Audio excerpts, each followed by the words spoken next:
মহাভারতে অর্জুন যখন যুদ্ধ করে তখন তাকে পথ দেখানোর মতো কেউ ছিল না, ছিল শুধু একজন সারথি, সে হচ্ছে ভগবান শ্রীকৃষ্ণ।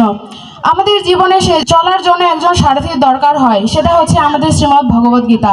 সে আমাদের এই গীতা বইটি সর্বপ্রথম রচনা করেন ব্যাসদেব কৃষ্ণ দ্বৈপায়ন। এই গীতা আমাদের জীবনে চলার পথে অনেক সাহায্য করে, গীতা আমাদের জ্ঞান দান করে। শ্রীমদ্ ভগবদ গীতা চতুর্থ অধ্যায়ে বলা আছে, নহি জ্ঞানেন সদৃশম পবিত্রম ইহ বিদ্যতে তস্যয়ম ইহ সংসিদ্ধত কালীন আত্মানি বিন্দতি।